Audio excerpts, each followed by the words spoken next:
One of the most common questions received by apologists from young Christians who may have, an unbelieving friend, a lot of times, especially now in the 21st century, a lot of these unbelievers are atheistic. They don't believe in a God.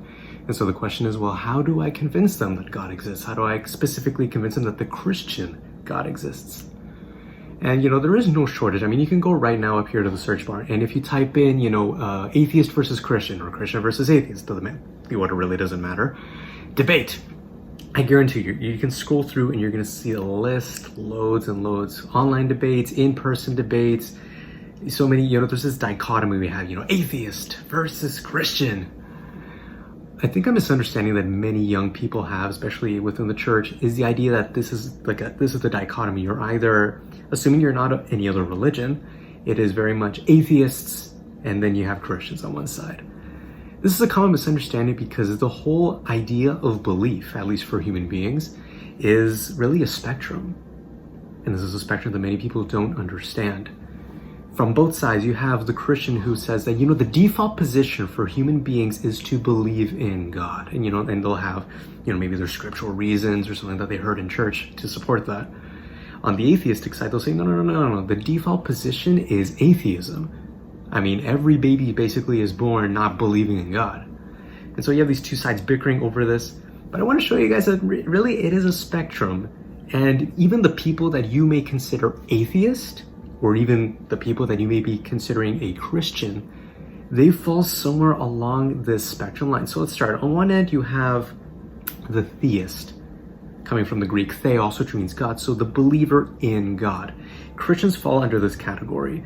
They are the people who not only believe that there is a creator, a God, but that this God is personal. This is one of the things that makes most of these religions unique. They don't just believe that there is some sort of higher power. That is not unique at all. In fact, it is very rare, and I think almost impossible to find any sort of ancient culture, and even modern day culture, apart from, I would say anything pre-Enlightenment, that was atheistic. Every single tribe, culture, civilization that we know of in human history believed in some sort of beings, or beings, singular, that created the universe and established order and established laws. And people have debated what these things are. But bottom line is, none of them said, there is nothing. We are just a naturalistic result of evolution. That's an idea that came, much later during the time period that we would know now as the Enlightenment. It's you have this one, so on this one end you have theists. A little further closer to the center is what we would call deists with a D. So you believe that there is some sort of higher power, but this being or beings, whatever they may be, they're not really directly involved with us. Some people call it the blind watchmaker, where basically you have a being that, created the universe, this power that, that established order and everything that there is to it, but doesn't really care about us now. I mean, he just kind of sets things in motion. This being or beings, whatever it may be, just gets made our universe and just kind of moves on to the next one, almost like a factory assembly line. So there is a higher power, but is he, she, it involved with us? Not really.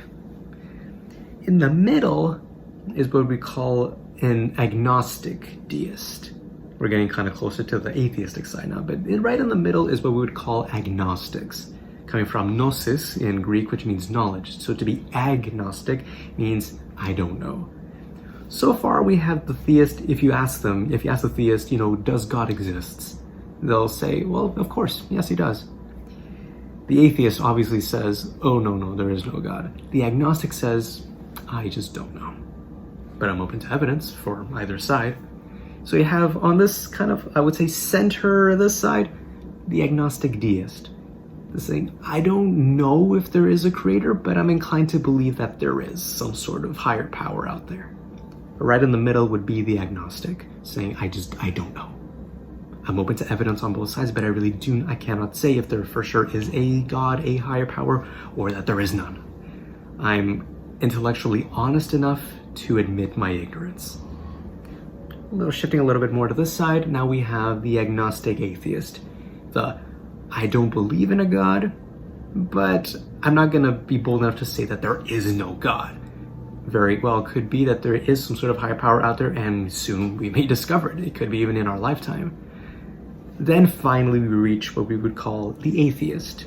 Very simply, I don't believe in God. Now, even within the atheistic community, you will have some variety. Some people saying, I know for sure that there is no God. But some actually might shift a little bit. They may be closer to the middle, really, saying, I don't believe that there is a God now, but I could very well be convinced. NASA might discover something, scientists may discover something, and I'm open to that. I don't really have an issue with there being some sort of higher power. What we would call the internet atheist, or the phenomenon known as new atheism, with the prime figures such as, Sam Harris, Richard Dawkins, or the late Christopher Hitchens, they really fall not under atheism, because even though they fit the category as in that they don't believe that there is a God, they go to the extreme of saying not only is there no God, and not only is the belief in God wrong, but it is foolish and it can even be dangerous. And this is what we see becoming more and more prevalent now in our time. It's not really atheism anymore. On this extreme, we have anti-theism. Remember, on this end, it was the theist is what Christians would fall under. Not only that there is a God, but that this God is directly involved with our existence. The anti-theist says, no, first of all, there is no God, there is no direct involvement, there is no design, and if you believe in it, you are foolish. And any sort of belief in a religious or a deistic being is dangerous and it should be discouraged.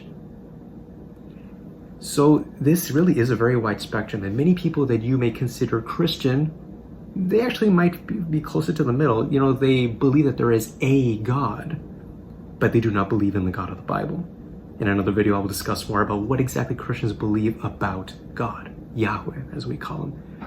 And the ones that you may be considering atheists, really, they could be one of two things. They could be an anti-theist, where not only they don't believe in God, but they really want to convince you that there is no God, because they believe that this is a dangerous and really an evil ideology.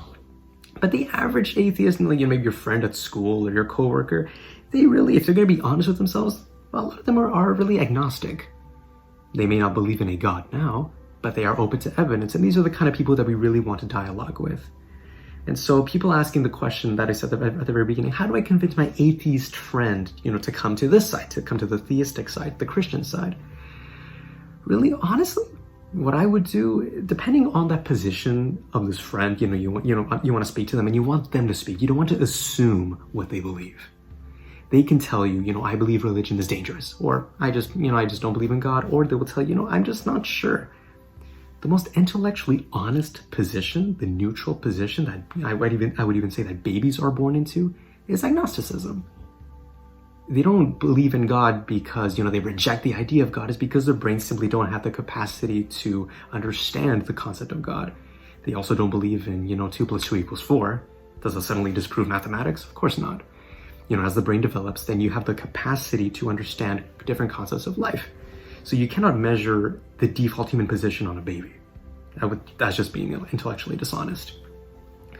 First, if I'm dealing with, your average, atheistic, agnostic person, I wouldn't directly try to convince them of the God of Christianity. If you have a testimony, you could very well do that, and that may directly lead them to Jesus Christ. But for the average person, just sitting down with a cup of coffee, just having a chill conversation, not arguing, talking, I would try to convince them more. Before going to the Christian side, is there some sort of higher power? Is there a design in our universe? In the same way how you go to any art gallery, you look at the paintings and nobody in their right mind is going to assume that this just came by chance. Every single painting has a painter. In fact, recently, this is an example I really like to use. NASA recently has made a discovery. I remember I saw this in an article. They're starting to find evidence of parallel universes. This is something that has been theorized for a very long time, and NASA, obviously, their job not only is to explore space, but to discover new things about the universe. Now imagine you saw in that same article, or in a similar one, or maybe even on your television screen on the news, that NASA has found a planet, maybe similar to Pluto. They sent a droid and they've taken these photographs. And what they discover is, they don't discover life. They don't discover any sort of aliens or anything that you might see in a lot of sci-fi movies. But they discover something resembling ruins. Something you would something similar to maybe, the ancient Egyptian ruins, ancient Greeks, the Mayans, the Aztecs, Incas, something resembling some sort of structure. And what if, even better, that would be sufficient in itself. But imagine they also found some sort of system of writing, some sort of communication that almost resembled Egyptian hieroglyphics, for example, or some some primitive language, even some scratchings that have some sort of order that communicate some message to these beings. You don't even have to see the aliens. But nobody in their right mind, if they're going to be honest, will say, well, oh, this is just coincidence. Even the most simple design requires a designer. Does this prove Christianity? No. But I believe if you're going to be intellectually honest, you can show the person, and they can be intellectually honest enough to say, you know what, maybe there is some sort of higher power. And if there is, I want to discover who or what it is.